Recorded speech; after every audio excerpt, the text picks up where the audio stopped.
Hola, hola a todos los que están llegando. Buenas tardes.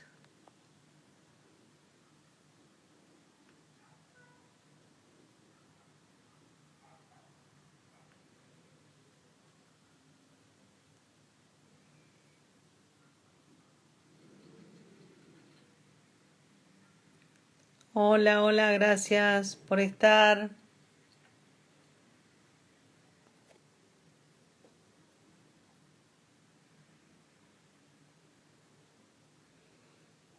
Hola, buenas tardes a todos y a todas.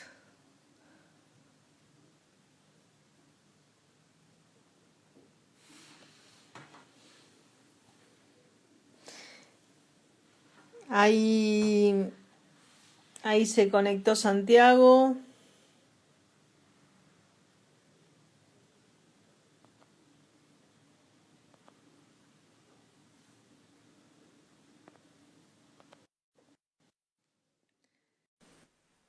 Hola, hola a todos. Buenas tardes.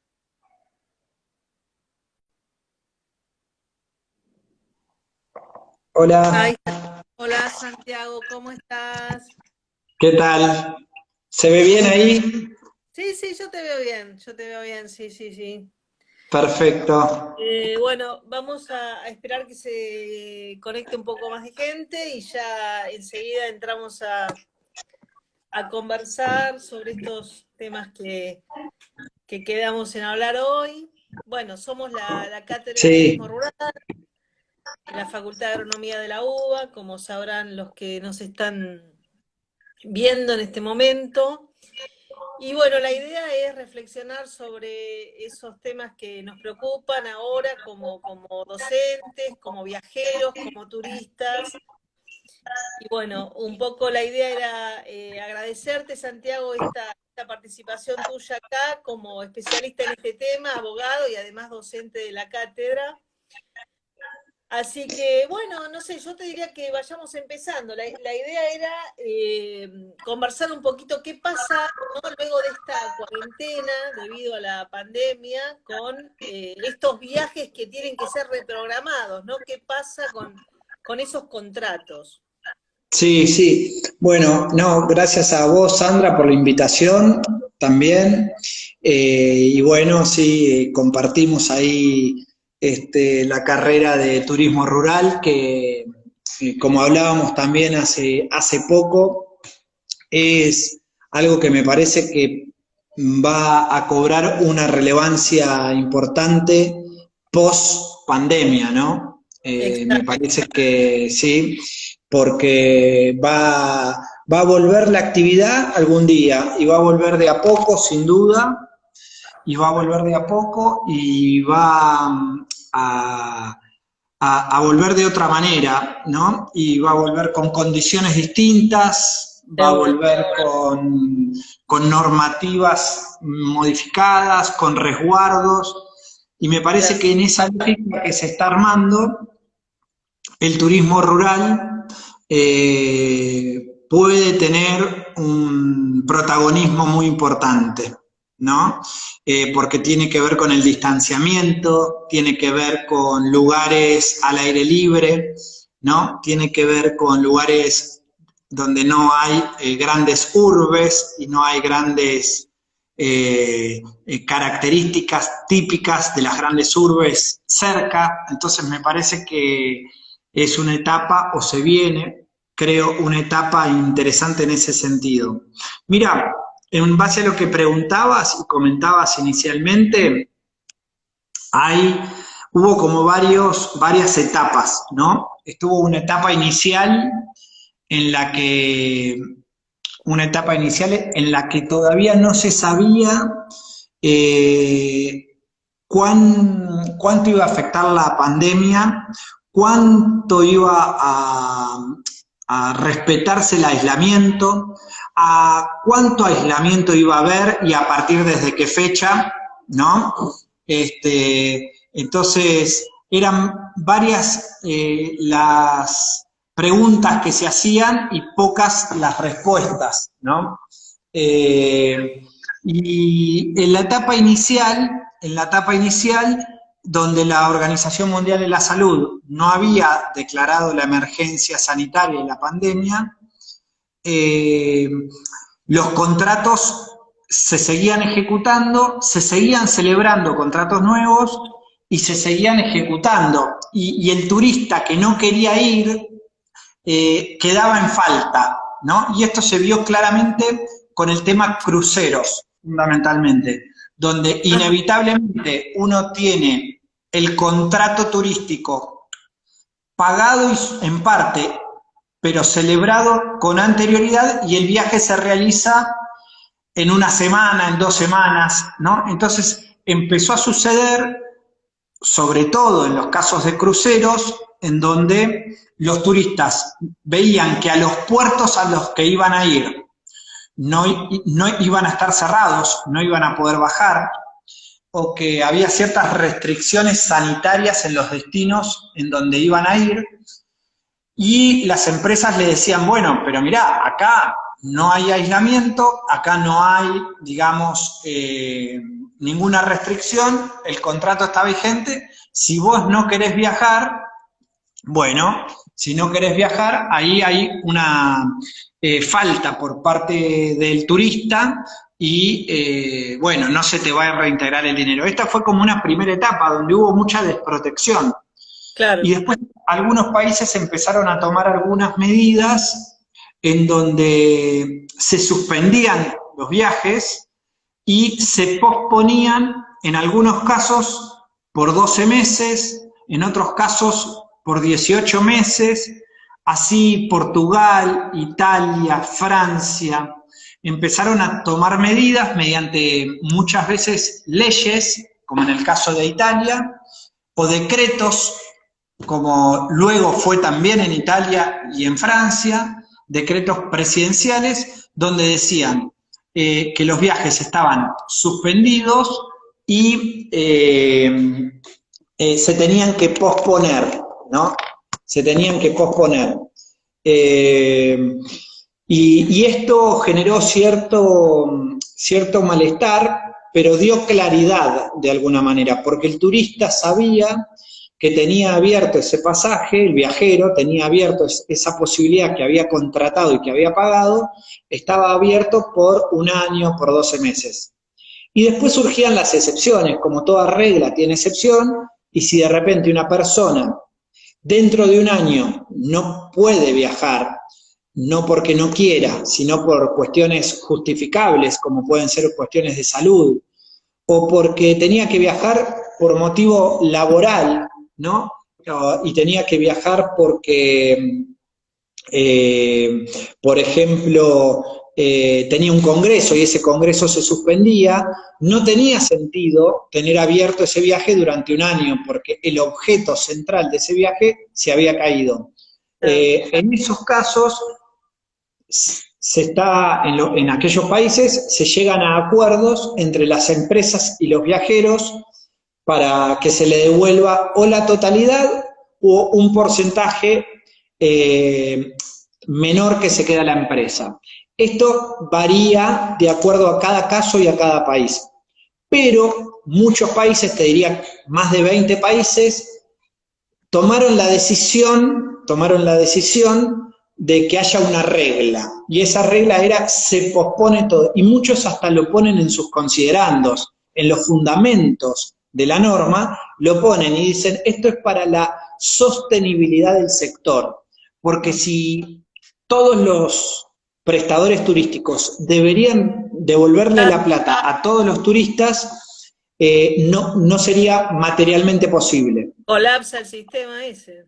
Colapsa. Y esto es algo que, entre otras cosas, que puso sobre la mesa el COVID, ¿no? Porque de alguna manera, quienes estamos en la actividad, todos sabemos de esto y es una obviedad, pero para quienes no están involucrados diariamente en la actividad turística, no lo saben ni tienen por qué saberlo. Y esto es una de las cosas que puso sobre la mesa, que los contratos turísticos son contratos a futuro, y como el sistema bancario, si todos quieren que se les devuelva la plata que pusieron, no, es muy difícil. Ahora, Santiago, vos hablaste más que nada de los cruceros, ¿y esto se mantiene para los pasajes de avión, por ejemplo, otros paquetes turísticos?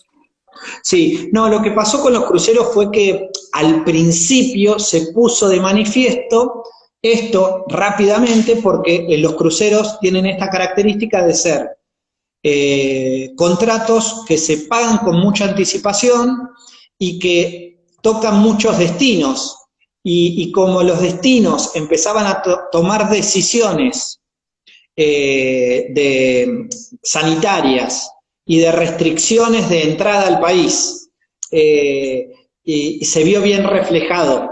Lo tomo como ejemplo, como una prestación que puso de manifiesto rápidamente esto que estaba sucediendo. Pero después empezó a suceder rápidamente con los aviones, con el transporte aéreo y después consecuentemente también y obviamente con agencias de viajes y prestadores turísticos directos. O sea, si yo tenía un pasaje, un ticket comprado y justo me tomó la cuarentena, cada uno debe ir a negociar ahí qué pasa con su ticket o si lo deja abierto o sería así. Ahora, bien, vamos al caso argentino. Sí. Argentina no tomó una decisión en este sentido, no sacó un decreto presidencial ni sacó una ley que hable al respecto. Primer punto.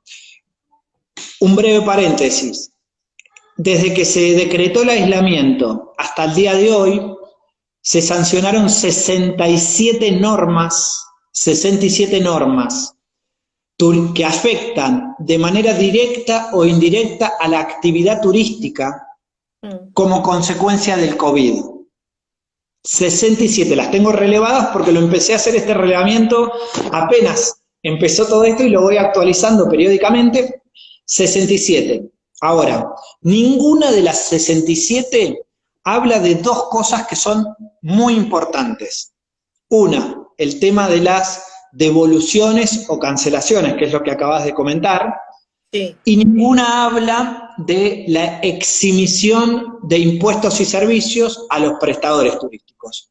Justamente, como ninguna de esas 67 normas habla de estas dos cuestiones centrales, es que hay un proyecto, no hay uno, hay 23 proyectos de ley en Senado y en diputados para declarar la emergencia turística y entre otras cosas, además de declarar la emergencia, algunos de estos proyectos tocan estas dos temáticas.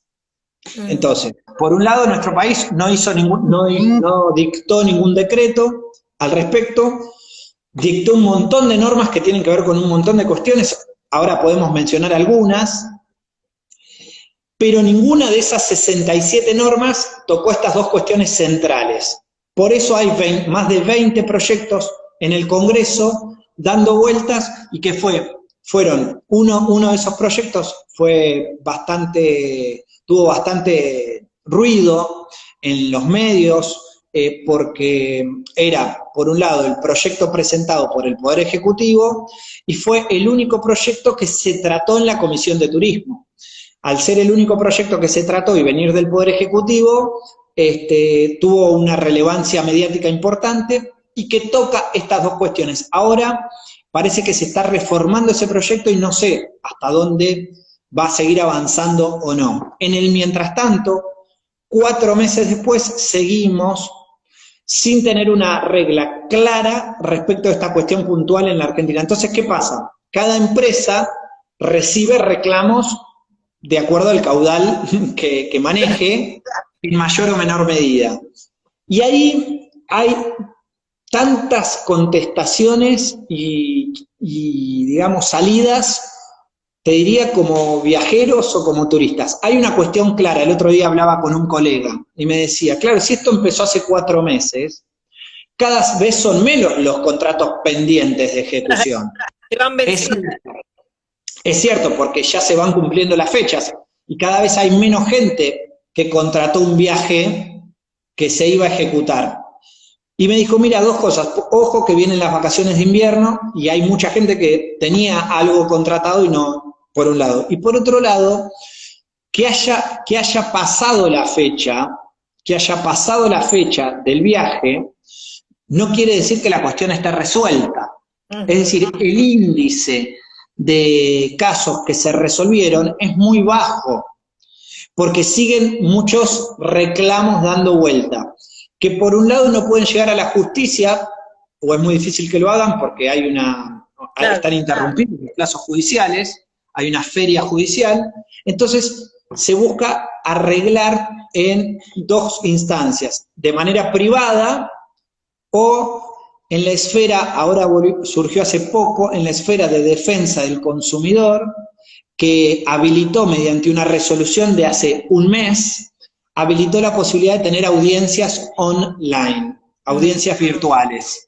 Una cuestión que parece una obviedad frente a esta nueva realidad, digamos, pero que no estaba contemplado en ningún ente administrativo. Y Defensa del Consumidor ahí tomó la posta y hizo la prioridad, y se puede, hoy yo he tenido varias como abogado, de audiencias virtuales en donde las partes intentan llegar a un acuerdo. Frente a esto, rescato dos cuestiones. Una, la importancia que se empezó a dar a partir del COVID al vínculo personal en las contrataciones entre prestadores y viajeros, llamémoslos, ¿no? Porque aquellas empresas que generaron un vínculo y una ida y vuelta, no te digo de relación personal, pero en donde la empresa sabe perfectamente con quién está hablando, sabe qué es lo que contrató, qué es lo que esa persona pretende, llegan a acuerdos rápidamente.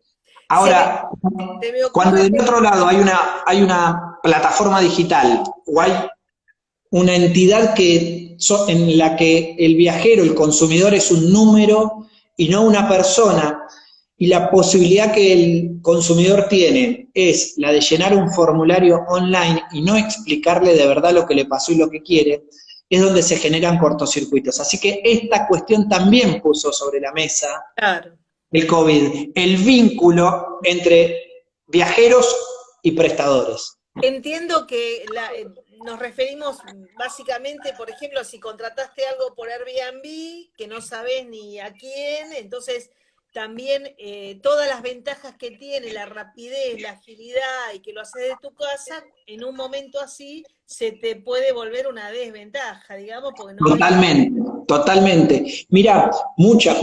Airbnb tuvo una reacción, estuvo rápido de reflejos, como se dice, porque inmediatamente mandó un comunicado y dijo, tienen todos abierto durante un año lo que contrataron. Ya lo arregló directo a todos. Chao. Claro. Pero fíjate, la empresa imponiendo las condiciones, ¿no?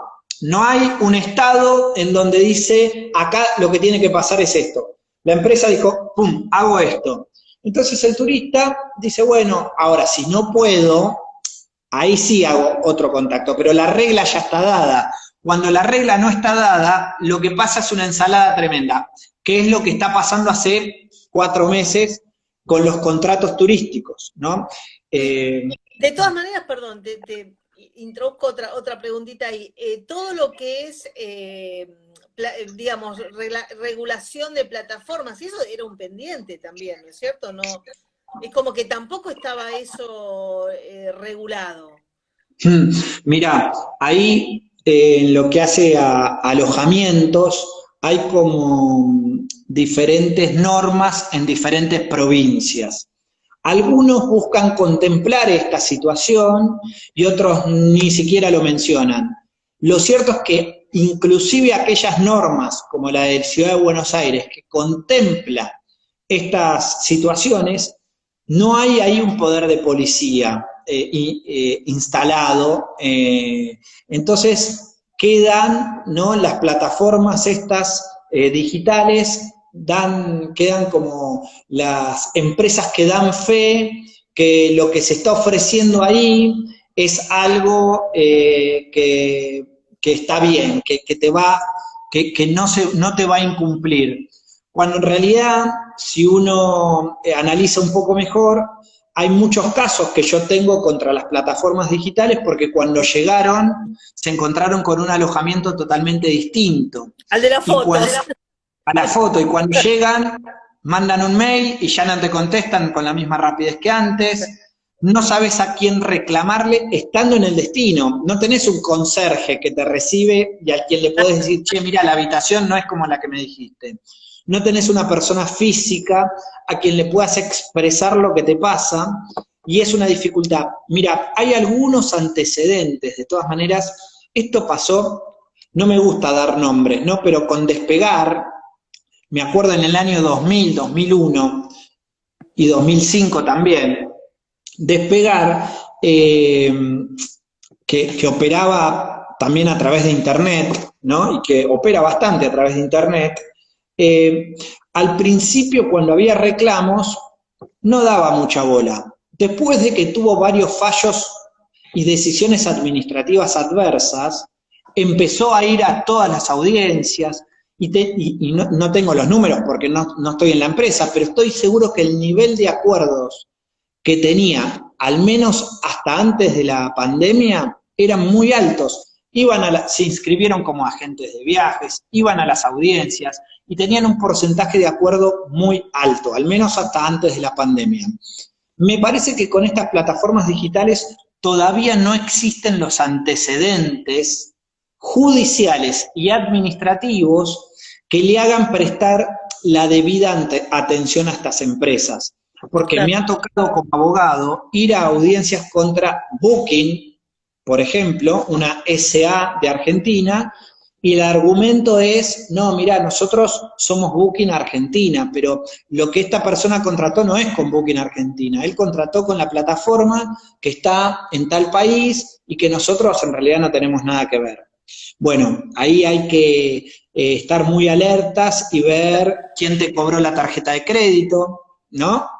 A nombre de quien llega el resumen, digo, empieza a afilarse el detalle de prestarle atención a determinadas cuestiones, cuando además el monto a reclamar es muy bajo como para iniciar un juicio. Entonces, claro. Porque pensá que vos ponele, no es que pagaste un viaje y no tuviste ningún servicio. Pagaste un viaje, tuviste tu viaje, la pasaste bien, pero en uno de los servicios de tu viaje no estás conforme porque no era de acuerdo a lo prometido. Entonces, el valor del reclamo no es por la totalidad del viaje, es por un porcentaje de esos 2 días que estuviste en ese destino. Entonces, es más difícil aún iniciar un juicio por eso. Claro. Por eso digo, en la actividad turística es muy común esto, post pandemia, ¿no? Pero es muy común, por eso es muy importante, son muy importantes las vías administrativas. Claro. Porque las vías administrativas son más expeditivas, no tienen costo, y es más fácil, no necesito un abogado para iniciar una vía administrativa, entonces es más fácil para mí, consumidor, acudir a una vía administrativa que a una vía judicial. Y en este contexto de la actividad turística, es muy importante que las vías administrativas funcionen y funcionen bien. Claro. ¿No? Pero volviendo un poco al COVID, ¿no? Sí, era una alternativa pendiente porque además muchas de las condiciones están establecidas unilateralmente, ¿no? Claro. Por esta plataforma que te ponen las condiciones, si te gusta bien, y si no, bueno, anda a otro lado, ¿no? Santiago, vos hablaste un poquito de la ley de emergencia que está ahí en danza, dijiste, esta ley, digamos, me imagino que es genérica, o sea, no es específica. ¿Cómo serían los pasos si se llegara a sancionar? Mira, hay varios proyectos, ¿no? Como te decía, hay más de 20, son un montón. Este que se trató en la Comisión de Turismo de la Cámara de Diputados dio un pasito más que el resto de los proyectos. Es un proyecto presentado por el Poder Ejecutivo y abarca un montón de cuestiones. Abarca la emergencia, que atrás de la emergencia están un montón de cuestiones que a los prestadores turísticos que hace 4 meses están muertos les puede venir muy bien. Abarca también este vínculo de contratos pendientes de ejecución del cual hablábamos antes. Pero bueno, ahí el sector privado, a través de sus entidades, de alguna manera expresó y hizo sentir, me parece, su disconformidad con algunos de los puntos, entonces me parece que se está reviendo. Más allá de eso, tiene, por ejemplo, menciona un programa de ejecución desde el Poder Ejecutivo que pareciera bastante piola para activar el turismo interno, que tiene que ver con el otorgamiento de una tarjeta por la mitad del monto Sí, del que vale el viaje para que lo gastes en el destino, o algo así entendí. Como idea me parece muy buena, pero creo que es de muy difícil implementación. Eh, no digo que sea una misión imposible, pero digamos, hay que desde el punto de vista administrativo, poner en fila, digamos, al Ministerio de Turismo, al Banco Nación, me imagino que al Banco Central también, quién controla qué contratos se celebró y cuál están incluidos en el programa y cuáles no, o serían todos, y si son claro. todos, ¿cómo se acredita? ¿Se acredita con una constancia de vuelo, con un contrato con una agencia de viajes, con un contrato, con un alojamiento? Entonces, bueno, hay que ver el cómo, me imagino, el qué desde lo teórico suena muy bueno y hay que ver el cómo, que puede llegar a ser bastante dificultoso. Más allá de eso, yo creo que, bueno, hablo de este proyecto porque es el que avanzó, Claro. pero realmente no sé cómo va a seguir. Pensar que tiene que pasar por la Comisión de Defensa del Consumidor, por alguna otra comisión para ser aprobado en diputados y que tenga media sanción. Yo el otro día también hablaba con un colega y le decía, mira, la verdad que emergencia, y lo busqué en el diccionario, ¿no? Y dije, es dar respuesta a una situación urgente, ¿no? Claro. Y la verdad que ya pasaron como 4 meses. Me parece que está medio desfasado el término emergencia, pero más allá de eso, creo que se pueden tomar medidas desde el Ejecutivo que tengan que ver con muchas cosas que dice el proyecto, sin la necesidad de que el proyecto se sancione, ¿no? Porque a veces hay muy buenas leyes dando vuelta. Nosotros en cuestiones de accesibilidad y de medio ambiente tenemos muy buenas leyes. El tema es ponerlas en funcionamiento, que efectivamente se cumplan, ¿no? Claro. Entonces, tener una ley que puede ser muy buena, colgada como un cuadro, por ahí es mejor arrancar con alguna de las cuestiones que esta ley menciona, que tiene que ver básicamente con exhibiciones de servicios, exhibiciones de impuestos y reactivación para el sector. Más puntuales, digamos. Vos hablaste de muchas normas que estaban dando vueltas por ahí. 67 son, Claro, 67. Sí, que tienen que ver con cuestiones de, ponele, tenés 8 más o menos de agencias de viajes, un par de normas vinculadas a la ANAC, que es la Administración Nacional de Aviación Civil, que lo que hace es regular el transporte aéreo en la Argentina. Después tenés esta norma de audiencias online, que te decía, es una de estas 67, vinculadas a la seguridad, ¿no? Vinculadas a cuestiones migratorias, ¿no? De cerrar fronteras. Son en total 67. Después también están las normas que buscan la activación de las pymes, dentro de las cuales está el sector, obviamente, claro. ¿no? Hay una resolución muy interesante del Ministerio de Turismo, que es la resolución 262 del 2020, que otorga, digamos, apoyos económicos a quienes puedan acreditar haber facturado como monotributistas o autónomos en prestaciones vinculadas a la actividad turística en el último año, y se le da un apoyo económico que no lo tiene que devolver, para que de alguna manera ese monotributista, me imagino un guía de turismo, ¿no? Ese monotributista pueda de alguna manera ir subsistiendo en este contexto. Entonces, Claro. hay un montón, son 67, te decía, pero bueno. Te pregunto, Santiago, con respecto a los viajes de egresados, que es un tema que todos los chicos están preocupados Y los padres. y los padres, seguro. Sí. Mira, son 140.000 chicos por año, ¿no? Estudiantes, 140.000 estudiantes se van de viaje de egresados. Por lo tanto, son 300.000 padres en general, ¿no? En esa edad tienen padre y madre. Sí. Eh, y, eh, y además hay un montón de destinos que viven de este segmento en particular. Es un segmento muy importante para muchos destinos, donde hay muchos prestadores turísticos que viven de este segmento en particular. Y hoy en día se tomaron dos medidas, ¿no? No, mentira, se tomó una medida concreta que la tomó el sector privado, que a través de la Federación de Agencias de Viajes dijo, todos los viajes de junio, julio y agosto se pasan para partir de septiembre, ¿no?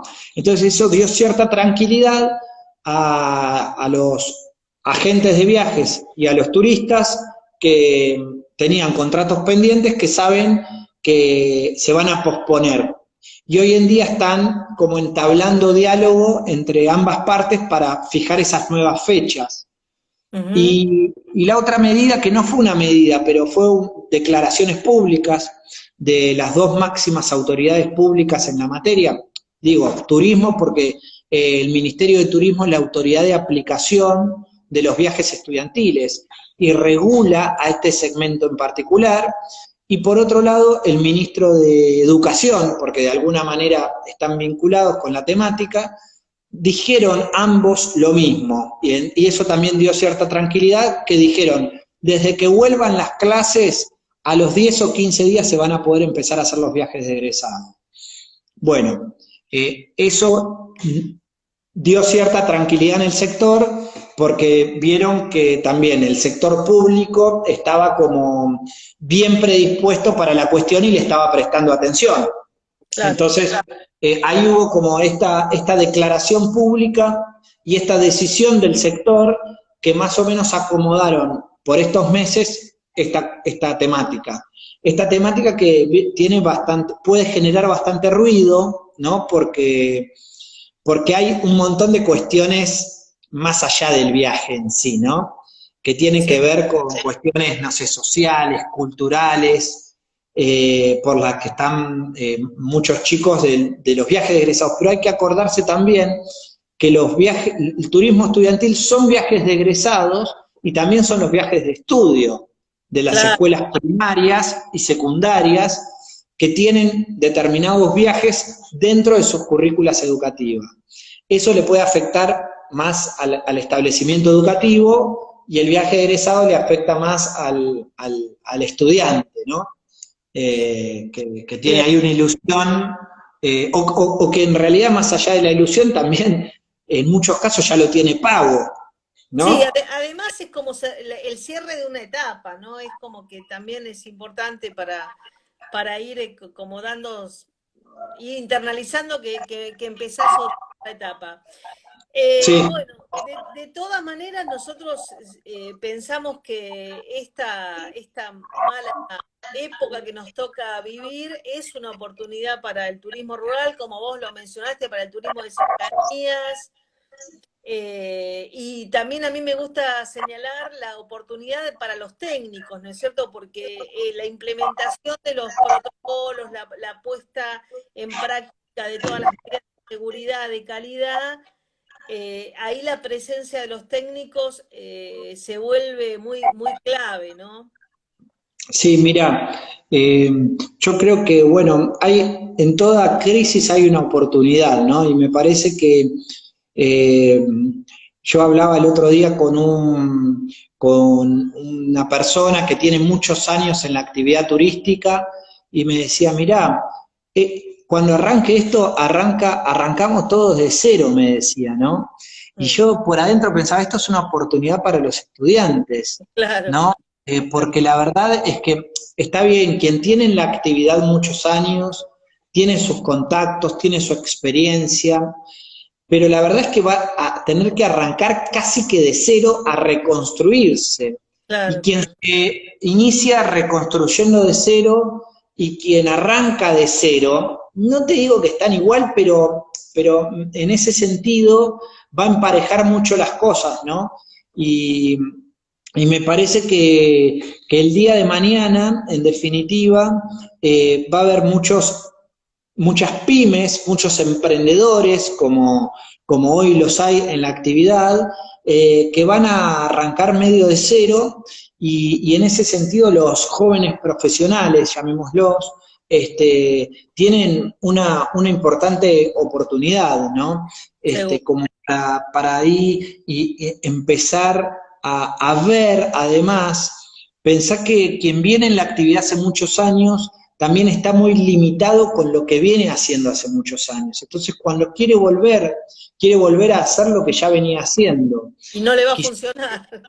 Y o por ahí sí, pero digamos, pero quien no viene con una historia tan fuerte de fondo, está más abierto también a arrancar desde cualquier lado. Entonces me parece que lo que hizo el COVID también, entre otras cosas, es sacudir todo lo que estaba y dar la posibilidad de que se empiece medio como de lugares nuevos, ¿no? Sí, tal Y, cual. y ahí los estudiantes están siempre como más predispuestos a poder arrancar desde cualquier lado. Y eso es una ventaja. Y en ese contexto, lo vuelvo a repetir porque me parece que es importante, el turismo rural empieza a tener un rol muy importante. El turismo rural y el vínculo personal con tu cliente, digamos. Me Claro. parece que ahí también hay mira, una de estas grandes plataformas que ya lo ven a esto, ¿no? Estas grandes plataformas que te tratan como número y no como persona, ya lo ven, porque fíjate en las publicidades que te dicen, le ponen nombre propio a su sistema informático, ¿no? El que te responde el mail es un mail automático, pero tiene un nombre propio, ¿no? Fíjate las publicidades, me da cosa, bueno, lo decimos total, pero las publicidades de Turismo City. Las Claro. publicidades de Turismo City es fulanita que te responde el mail. Otras empresas así grandes te daban un número de WhatsApp para que vos puedas llamarlos de lunes a lunes durante las 24 horas. Ellos también saben que el vínculo personal es muy Claro. importante. Y Entonces, vos sí, fíjate que venimos diciendo, ¿no? A lo largo de estos últimos tiempos que la tecnología superó, que las agencias de viaje ya perdieron vigencia y en una etapa como esta capaz que vuelven a tomar vigencia porque, bueno, en la agencia de viaje está el operador, ¿viste? Está la persona que te atiende, con la que vos charlás, o sea, que nos pone, como vos decías, a todos en una situación nueva, ¿no? Nueva de grandes desafíos. Bueno, y sí, yo seguimos. creo que, sí, totalmente. Y creo que el vínculo personal va a jugar, al menos en el corto plazo, un rol preponderante. Y va a ser, sí, muy importante. Eh, sí, sí. Y ahí el profesional, digo, el profesional de la actividad, tiene una ventaja sobre el resto, ¿no? En ese sentido. Porque tiene herramientas que por ahí otros no tienen. Seguro.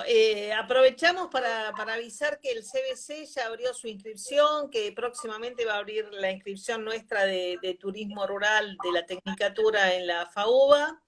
Buenísimo. Y bueno, te agradecemos. Santiago, vos también si querés dejar, bueno, es tips de viajeros, ¿no? Por si te Tips quieren, Viajeros Argentina, sí.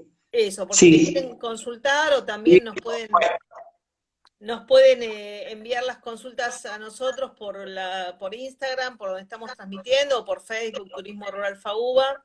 Así que bueno, te agradecemos un montón esta charla, nos sacaste un montón de dudas sobre, bueno, esta situación complicada que nos toca vivir. Así que bueno, mil gracias, Santiago, como No, siempre. gracias a ustedes, gracias a vos, Sandra, por la invitación y bueno, nos vemos pronto. Bueno, algún día nos veremos, digo. Algún día nos Personalmente, encontraremos.